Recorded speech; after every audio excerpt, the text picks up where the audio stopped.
All right. Good afternoon, everybody. Good afternoon. Wait a minute. Hold on a second. I got to clean some wax out of my ears. I couldn't really hear you very well. Let's try it again. Good afternoon, everybody. Good afternoon. It's much better. It's very, very, very, very good. It's an honor, and it is a pleasure to be here today. I'm going to try both these microphones, so just please work with me as I try to... Well, that one's off. Try to work with me. I'll try to speak as loud as I can, which, as some of the people here know, shouldn't be a problem for me. I talk loud enough as it is, but anyway, it's an honor and it's a pleasure to be here to speak to you today. And again, my name is Patrick Stone. I'm an information security specialist with Purchase Records Destruction, which is a NAID certified shredding company. And before I go any further, how about a round of applause for the caterer and for the ladies and the gentlemen for the lunch today? Wasn't that awesome? Fantastic job. We appreciate them very, very much in serving today. But Purchase Records Destruction, I don't know. Does anybody know who PRD is? Have you ever heard of Purchase Records Destruction? All right, we have, let's say half and half. But anyway, Purchase Records Destruction started in a garage in Calvert City, Kentucky in September of 2003 by my boss, Mr. Brandon Collins. He was an over-the-road driver and was tired of being on the road. He was basically just tired of being away from his wife and his son, so he decided to go into business for himself. He was searching the internet one day, and he was looking for just something, and he come across this shredding thing, kind of like a franchise opportunity. And he looked into it and realized that, unfortunately, he wasn't going to be able to afford the price we were looking for, so he decided he was just going to buy his own shredder, and into business he went. So he worked out of his garage for a couple of years. Built accounts, built credibility, built trust with the customers. And then along came me in June of 2006. I guess you can call me the first official employee of Purchase Records Destruction. And then something special happened in 2007. We became NAID certified. And what that is NAID stands for National Association of Information Destruction. It's a nonprofit organization that kind of polices and monitors the shredding industry. And to be a member is one thing, but to be certified is another thing, because there's only 200 companies in the world that are NAID certified, and our plant-based operations just right down the road, like 5 minutes from this location, is a NAID certified shredding company. It means whether it's on-site shredding or off-site shredding. On-site shredding is I can bring a truck actually physically to your house or to your business, and we can shred for you right there on the spot. And in fact, one of our trucks has a monitor. We can actually watch the shredding being done. And then our off-site, we have a box truck that comes along, picks your records up, and then takes them back to Possum Trot, Kentucky, and we shred them there. But no matter if it's on or off-site, it's NAID certified, and we shred the paper beyond recognition, and then something special happens afterwards. But what I was going to tell you also about NAID certification is that it's not easy to attain. We have very strict rules and regulations. We're audited on a yearly basis, but we're up for also audits at any time. So it just kind of shows you how important being NAID certified is, that we have to be on the ball all the time, 24 hours a day, 7 days a week. Our facilities are monitored by camera systems around the building. All of our employees have uniforms with our name and name badges. And no, I do not have a name badge on today. I shredded mine, so I don't have my replacement yet. So I did seriously shred it, so I'm sorry. I don't have it with me, but I do have like business cards that prove who I am and who I work for. But long story short, it's a NAID certified shredding company. It's very special. It's right down the road. I want to invite every single person within the sound of my voice to check out our facilities. Come and take a tour and look at the big 40 horsepower shredder. We started with a 5 horsepower shredder. Now we have a big 40 horsepower shredder that's in Possum Trot. So please, if you have an opportunity to go on 62, and you have a few minutes, stop by there, tell them Patrick sent you, and you want to take a tour of the facility. I think you'll really enjoy it, and you'll really get to see how big of an impact that our shredding company has on the community, because we wouldn't be here if it wasn't from our community and for our businesses in the community. What you have in front of you, does everybody have the handout? Is there anybody that does not have a handout? Trish does not have a handout. Where are my special assistants? Marilyn Ingram, Jackie Robertson, help. How could you miss Trish? She was your employee. How? Oh, okay. Okay. Anyway, these handouts, we're going to go through and we're going to... Okay, you got one? Excellent. What you have in front of you is just some information I obtained over the internet about identity theft. And those are the two most dreaded words other than prenuptial agreement in the English language today. Identity theft. As you can see, the first sentence says it all. It is the largest white-collar crime in the United States and probably the world.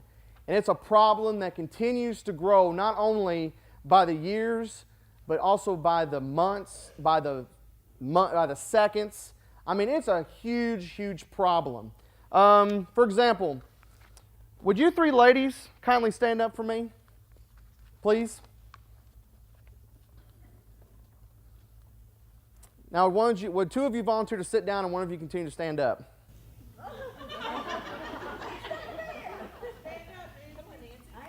Nancy is standing up because out of 3 people, she's going to have her identity stolen on average. 1 in every 3 people get their identity stolen. Thank you so much. How about a round of applause to these ladies? And I will warn you, I know we just had lunch, I will walk around and make sure y'all are awake, okay? And I might call on you, so you better be prepared. But anyway, 1 in every 3 on average has their identity stolen. And there are the obvious identity theft. And of course, the number one thing that you have to be careful of is your Social Security number. That is the holy grail for anyone that wants to steal your identity, is your Social Security number.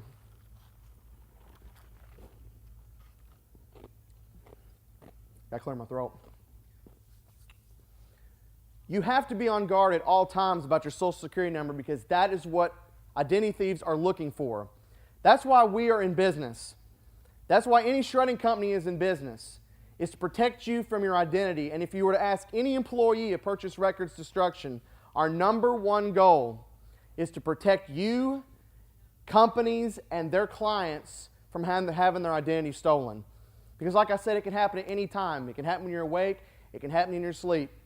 In fact, what I like to say about identity theft is it doesn't have a race, it doesn't have a color, and at this point in time, it doesn't care how rich or how poor you are.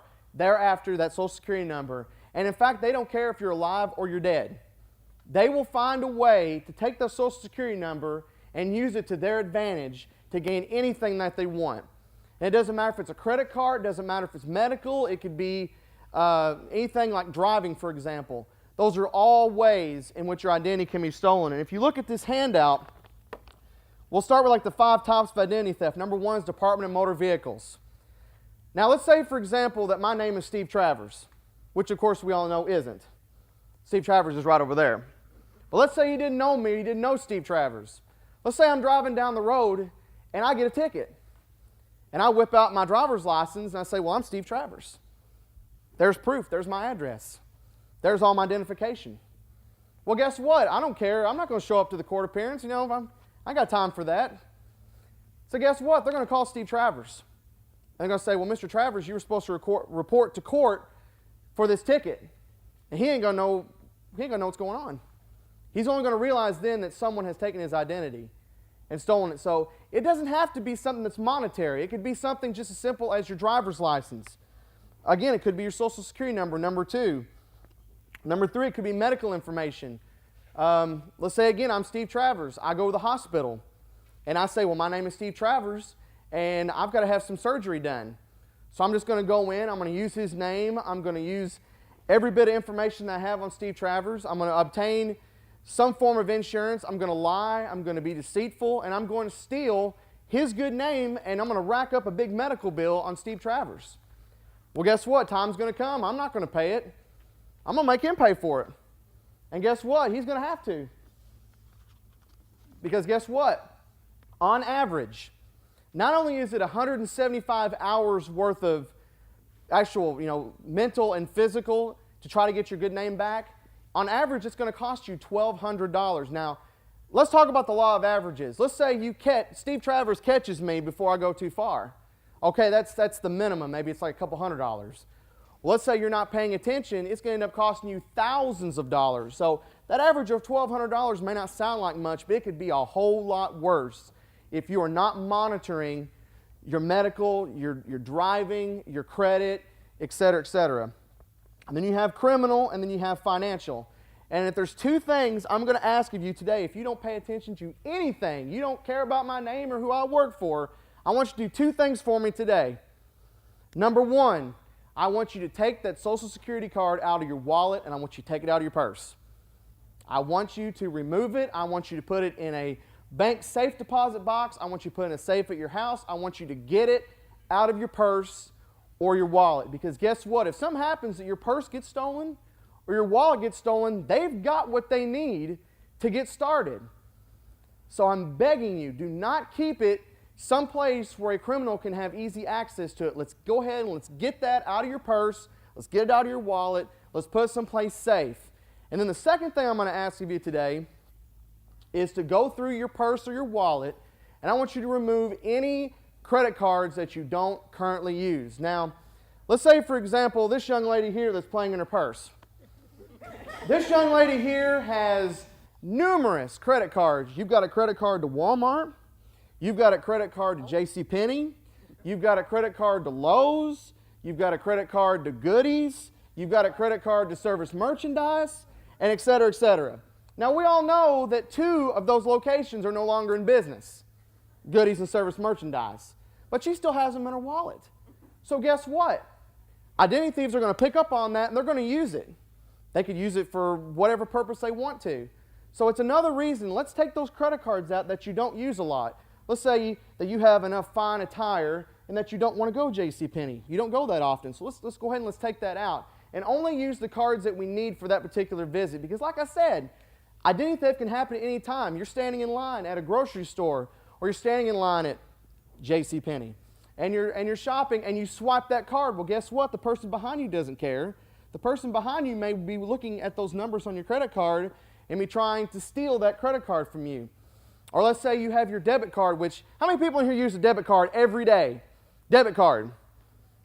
Okay, a thing I like to do, and if you ever see me in the store, please don't take offense to this, but I'm going to do like a cool Michael Jackson move. I'll be there at the register, and then I'll just like protect myself. Maybe not as glamorous as that, but I'm going to put my arm up, or I'm going to shield myself so nobody can see my PIN number on my debit card. That's an easy thing to do every day. Just change your habit. Let's shield yourself from the people behind you, and you're not trying to be offensive. I mean, you're not trying to be rude or anything. It's just that PIN number is your lifeblood for your debit card. 5 minutes already? Are you serious? Where did the time go? My goodness. Well, too much dancing cost me. Anyway, I have 5 minutes left, so what I'd like to do is please take that handout. I ask you to please sit down with your spouse, your girlfriend, your boyfriend, your friend, family, and go through that and take a serious look at yourself and where you're at as far as like identity theft protection. You know, monitor your accounts all the time. Be on the offense for identity theft, not the defense. Don't wait for it to happen. Be on the offense and on the lookout so it doesn't happen to you. And like I said before, anything that you have that needs to be destroyed, shredding is a perfect way to do it. And it's not because I work for PRD, but it's just a perfect way to get rid of those documents and secure them. And by the way, purchase records destruction recycles all of the paper that we shred, every bit of it. So, and it goes back into being bath tissue paper. So all the ladies in the room should very much appreciate the fact that it goes to bath tissue paper, but the everyday 2 words for that is toilet paper. So what I'd like to do now is I'd like to ask my lovely assistant, Marilyn Ingram, if she would come forward and take this microphone for me, please. And if there's anybody in here that has a question, I will try to answer it. And if I don't hurt me. Don't send me to my room or anything like that. Just let me know, and I will try to get you an answer ASAP. I have a question, Patrick. Okay, don't make it too difficult. Okay. You know, we get phone calls all the time and offers in the mail about taking out identity theft protection with credit cards, etc. Is that a good investment? Probably not. I would say no, because I think you can do a better job yourself than with a credit card company or whatever. I know there's a thing called LifeLock out there, and I will tell you that the gentleman that advertises LifeLock has had his identity stolen numerous times. Successfully. Okay? Is he the one with the Social Security number? He's the one with the social, yes. LifeLock is the company that he says, hi, my name is so-and-so. Here's my Social Security number, 123456789. Try and steal it. And it has been done, and it has been successful. So you're more than welcome to try that. I wouldn't recommend it because I think your $10 is much better in your pocket than somebody else's. It's very simple. All you have to do is simply monitor your accounts, monitor your savings accounts, your investing information, just monitor. Every year you get a credit report, okay? You get a free credit report every year. Obtain one of those. Look at all 3 credit reports, not just one, but all 3 credit bureaus. Check them out. Look at them. Would that be freecreditreport.com? Something like freecreditreport.com, but be very careful because you'll have to sign up for some other goodies. So just be very careful on what you sign up for. And again, when you're surfing on the internet and you hear about these schemes and ripoffs on TV, it's common sense. If it's too good to be true, it pretty much means it's not. Wait a minute, I got to clean my ear out again. Okay, let's try it again. Okay, if it's too good to be true, that means it's not true. Thank you very much. Okay. All right. Trish needs the mic. Yes. Trish needs the mic. Her name's actually Tish, there's no R. Tish. Y'all do Super Shredders Thursdays. Oh, you had to bring that up, didn't you? You just had to hit me. Had to hit me below the belt. I'm sorry.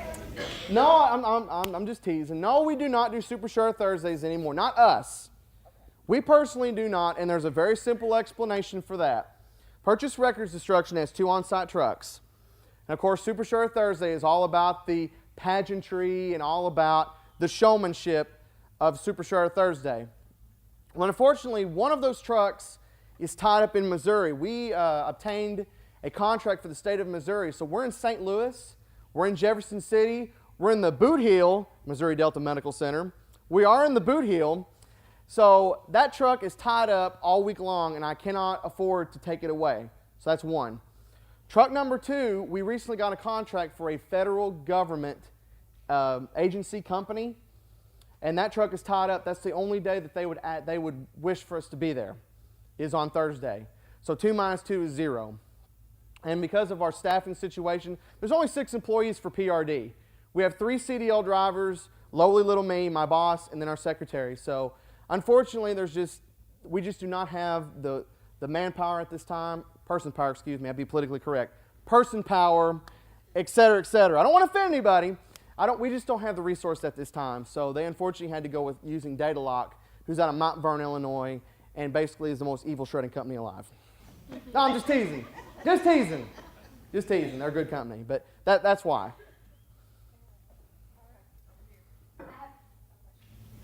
I'm ashamed to tell you, I don't even know where my children's Social Security cards are.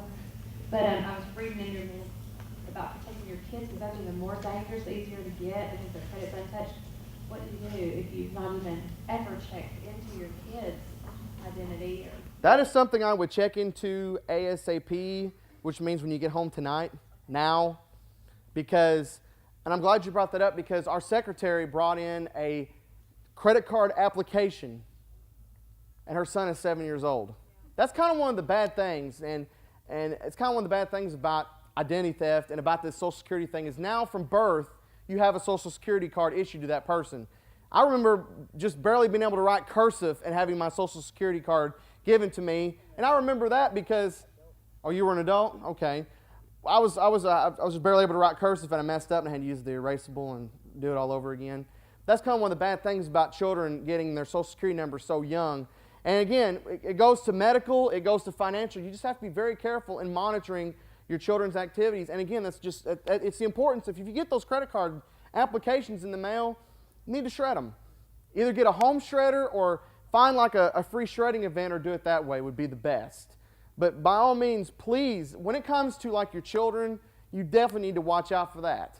Because those credit card applications ain't going to stop. And I know there's these no-call numbers that exist, but trust me, creditors, et cetera, they're going to find a way around those no-call lists. So if you want to sign up for those, that will help you a little bit, but it's just not going to help you in the long run, okay? Okay, Patrick, we have a question back here. This lady would like to know about when you order things like eBay or other internet sites, you have to give credit card information or debit card information? Yes, that's an excellent question. What I would do in that situation is assign one card, either a debit card or a credit card. Assign just one card for your online purchases. Please do not use multiple cards because then you can't keep track. I would use one. And again, what I would do is when you're doing an eBay or go to Sears, or like this lady here loves to do, she goes to JCPenney and shops. When you do something like that, go into the ethics information, about their personal information. Read that stuff and make sure that they do not give your information out to third-party companies, auditors, et cetera, et cetera. Look for things like that and make sure that they've got like a special little lock, like a green lock right beside for any numbers that you enter. That's very important as well, is to make sure that your information is secure when you enter it. And another thing I would not do, just while we're on the subject, I would not save my information on my computer. Don't save it. Don't Google it. No, don't if you want to save time, there's a Google toolbar where you can just push a button and it puts it on there. I would not do that. I think that's a bad idea. Someone could hack into your computer. They've got the information readily handy. So I go through on a regular basis and I clean out my computer, do a disk cleanup, clean your history out. And it's also a good idea to do that just to monitor what your kids are doing online, just to make sure they're not doing anything funny. I mean, not like funny websites or anything like that. I mean, maybe they're taking mommy's credit card and they're buying stuff with it. So again, that's another way is check that history. And like I said, just sign one credit card. Just one to that is what I would do. Okay, our last question for this session was from this lady. This is different. My husband's on long vacation. Any problem just throwing those medicine bottles away? No. Nothing on them? Bad. Don't do it. Bad news. Bad news. Take the labels off. You can take the labels off, yes. You can do that, but we at Purchase Records Instruction can shred the actual bottle. We can shred the whole bottle, but some of you may not live close to Possum Trot, Kentucky, so that may be a problem. So what I would do is take the label and rip that label off and get all of it off that you can, and then run it through a shredder, or again, put it in a big shred pile or something to bring to us, or to shred yourself. But what's on that pill bottle is you've got a doctor, and you've also got your name, and you might have even an address. And let me tell you, an address and a phone number is becoming confidential information because, again, these people are obtaining your address and sending you all this junk and sending you this email spam and all this stuff. And it's like I told you before, when you're going online and you're doing stuff like that, I beg of you, please communicate with your spouse or a trusted friend or whomever about what you're doing online as far as your purchases or anything. Because even I still get these phony baloney banks that are wanting me to log in and change my password. That's an absolute no-no. Please do not do that. Don't play Nigerian lottery. Don't do anything in Canada that I wouldn't do. None of that stuff. But again, it goes for stuff like that. Just peel the label off, get as much off as you can, run that through the shredder, and you'll be okay. What we've done is, even as little as 7 years ago, some employers were still putting social security numbers on the check stub, and medical people were still putting socials on receipts and different things from medical records. So those old things you have laying around, you may have forgotten about that. Yes. They don't do it now, but they did previously. Yes. That's another thing, too, it's bad, is that I know that I think Illinois driver's license used to put your social security number on the driver's license, which they've done away with that. Yeah, Illinois don't. Illinois never did. I thought they did.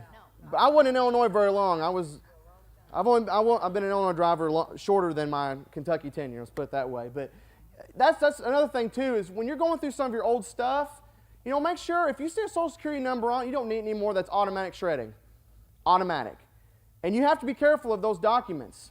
I mean, nowadays, doctors are assigning you an actual ID number, which, again, that's just as important as a social security number, but not as much, of course. So, again, it's just using common sense, seeing that personal information. If you don't need it anymore, you need to shred it. Okay? That's just the best way to do it, is just shred it, destroy it, make sure it doesn't get out. And by God, please do not throw it in the trash. I get dumpster diving stories all the time through my NAID News and through the internet and all that. So, please do not throw it in the dumpster. Please find a way to shred it or properly destroy it. Okay?